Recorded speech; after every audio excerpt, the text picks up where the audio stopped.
श्री शिवाय नमस्तुभ्याम हर हर महादेव।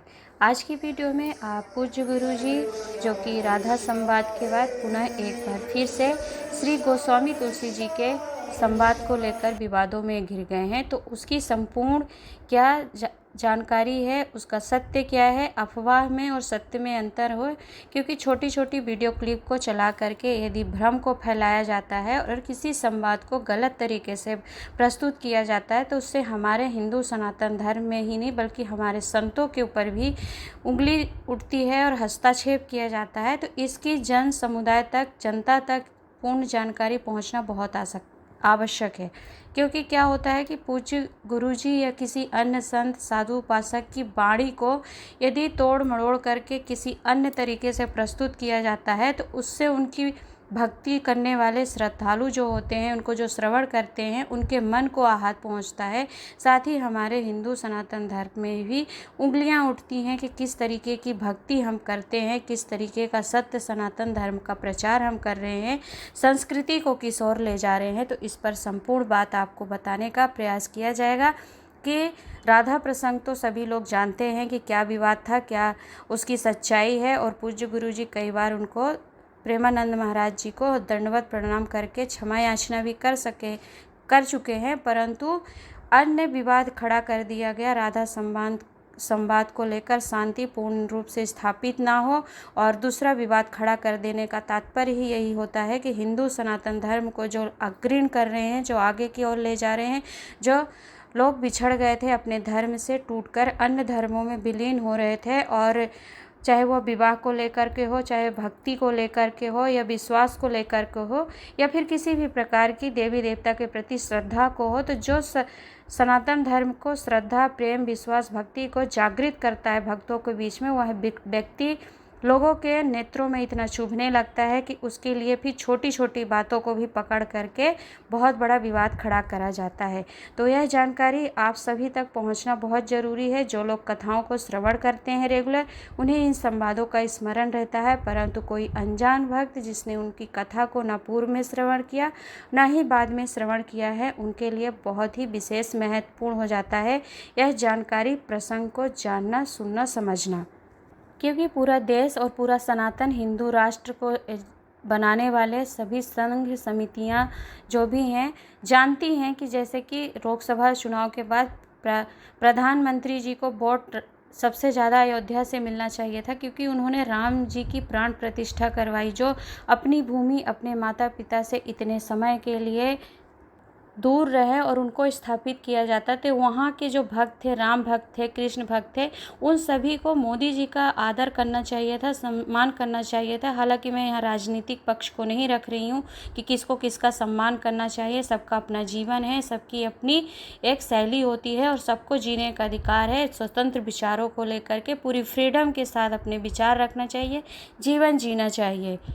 परंतु भारत ही नहीं, सभी लोग जानते हैं कि जहाँ पर राम भगवान की स्थापना करी और जिस व्यक्ति के सानिध्य में कराया गया, उसको सम्मान न दे करके, उसके पक्ष में न हो करके जब लोग विपक्ष में हो सकते हैं, तो जाहिर सी बात है कि जब विपक्ष में गए उनको समर्थन नहीं दिया गया, राम भक्तों द्वारा नहीं मिला, परंतु उनकी जीत निश्चित थी। इसी प्रकार पूज्य गुरुदेव पंडित प्रदीप मिश्रा जी जो हैं, उनके जो छोटे छोटे संवाद है, जो कि बहुत पुराने संवाद है, पुराने नए संवाद की बात नहीं कर रही हूँ मैं, इस संवाद होता है, परंतु जब आपको ऑब्जेक्शन था, हस्तक्षेप था इस तरीके के संवादों को, तो इतने समय कहाँ जाग रहे थे? क्यों आपकी अंतरात्मा नहीं जागी? क्यों आपने ऑब्जेक्शन नहीं किया था? उसी क्षण आपको इसका संवाद का सही उत्तर प्राप्त हो जाता, परंतु नहीं। जब सत्य सनातन धर्म की सरकार बन गई, अर्थात जो सत्य को, सनातन धर्म को, संस्कृति को और वसुधैव कुटुंबकम का जो हमारी संस्कृति एक विशेष गुण को लिए हुए है कि सभी संस्कृति, धर्म, जाति का सबका आदर सम्मान करते हुए हमें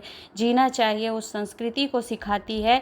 तो जब सनातन धर्म के लोग आ गए, तो जो विपक्षी थे, जिन्हें सुख नहीं चाहिए था, जो नहीं चाहते कि सनातन धर्म जागे, अर्थात देश में शांतिपूर्ण आम जनता के बीच जीवन यापन हो सके, उन्हीं लोगों को तकलीफ होती है। तो आप जान लीजिए कि पूज्य गुरु जी का जो संवाद था गोस्वामी तुलसीदास जी को लेकर के, जो अभी बताया जा रहा है कि तुलसीदास जी गंवार थे, यह मैं अपने मन से नहीं कर रही हूँ। न्यूज़ 18 चैनल और जो मध्य प्रदेश चैनल हैं, कई चैनलों में, और जो यूट्यूब के माध्यम से कई चैनलों के द्वारा यह उनके संवाद को बार बार दिखाया जा रहा है, ट्रोल किया जा रहा है कि तुलसीदास जी को पूज्य गुरुदेव पंडित प्रदीप मिश्रा जी ने गंवार कहा। तो वह संवाद क्या था, जो लोग जानते हैं तो बहुत उत्तम है। आप सत्य का साथ खड़े होइए, सत्य का साथ दीजिए और इस तरीके की वल्गर बातों पर ध्यान नहीं दीजिए। दूसरी बात, जो लोग इस संवाद को नहीं जानते तो आप पूर्ण संवाद पूज्य गुरु जी का श्रवण कर सकते हैं। उनकी कथाओं में उन्होंने एक बार नहीं अपितु कई बार बताया है। और जो लोग नहीं जानते, मैं आपको अवगत करवाती हूँ कि पूर्ण संवाद क्या है।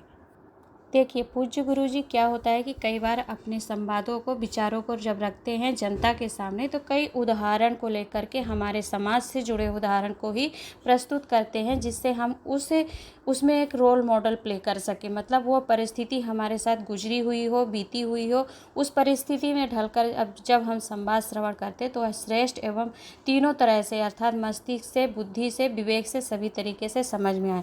तो पूज्य गुरु जी ने अपनी तुलना पूज्य श्री गोस्वामी तुलसीदास जी से करी थी। तुलना किस तुलसीदास जी से करी थी और क्यों गंवार कहा था? उन्होंने तुलसीदास जी को गंवार नहीं कहा था। उन्होंने, जब तुलसीदास जी का विवाह हुआ तो वह, हमारे शास्त्रों में रस की वर्णन की गई है कि 9 रस होते हैं। तो तुलसीदास जी प्रेम रस में इतने भक्तिमय में विलीन थे कि उनको भक्ति और भगवान के ध्यान, आराधना या मंत्र तंत्र से कोई मतलब नहीं था। और गृहस्थी थे और गृहस्थ जीवन में रह करके वह पत्नी की विरह में ही विलीन रहते थे और उनको प्राप्त करने का ही हर वक्त सोचते रहते थे। तब उनकी धर्म पत्नी ने अपना धर्म निभाया था और तुलसीदास जी के मन में विरक्ति उत्पन्न की थी भगवान की भक्ति के प्रति। अर्थात उनकी पत्नी ने यह किया था कि आप मेरे पीछे इस तरह भागते हैं और इतने परेशान रहते हैं, इतना वक्त, इतना समय यदि आप अपने भगवान को देंगे तो भगवान भी, आप परमात्मा आप पर कृपा करेंगे। उस समय पर जो हमारा समाज था, सत्य सनातन धर्म था, जो तुलसीदास जी को देखते थे, जब वह गोस्वामी तुलसीदास जी नहीं बने थे, एक संत नहीं बने थे, तब लोग देखते थे तो उन्हें पागल, गंवार, अनपढ़ कहते थे कि न जाने पत्नी के वियोग में, पत्नी के प्रेम में ही विलीन रहता है, इसे तो कुछ आता जाता नहीं। तब उन्होंने, जो हमारी समाज के लोग थे, वह उनको गोस्वामी तुलसीदास जी को गंवार कहते थे।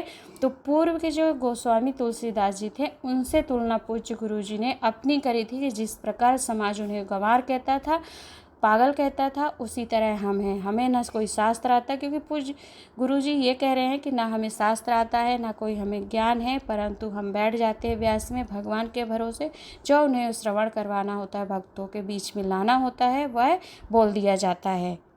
परंतु जब गोस्वामी तुलसीदास जी जब संत नहीं बने थे, उन्हें राम भगवान के दर्शन नहीं हुए, उन्होंने रामचरितमानस का निर्माण नहीं किया था, उसके पूर्व समाज उन्हें गंवार, पागल के रूप से ही पुकारते थे, क्योंकि वह अपने प्रेम में, अपने गृहस्थी में इतने रस में विलीन थे कि उन्हें और कुछ समझ में नहीं आता था। तो लोग इन शब्दों से उन्हें पुकारते थे, बोलते थे। तो पूज्य गुरु जी ने पूर्व के जो गोस्वामी तुलसीदास जी थे, उनसे तुलना की कि उसी प्रकार हम भी अनपढ़ गंवार हैं। परंतु जब गोस्वामी तुलसीदास जी ने राम भक्ति का बीज, उनकी बिरह आई मन में और विरक्ति उत्पन्न किया उनकी धर्म पत्नी ने, तब उन्होंने रामचरित जैसे बड़े बड़े ग्रंथ का निर्माण किया और राम भक्ति में विलीन हुए। तब वह गोस्वामी तुलसीदास जी बने, क्योंकि समाज ने उनका भी तिरस्कार किया, उनको भी बदनाम किया गया। उनके भी कई ऐसे पहलू रहे होंगे जिसको देख करके समाज उन पर उंगली उठाता था। उसी प्रकार पूज्य गुरु जी ने अपनी तुलना करी है कि उसी प्रकार हम हैं, हमें कुछ नहीं आता है,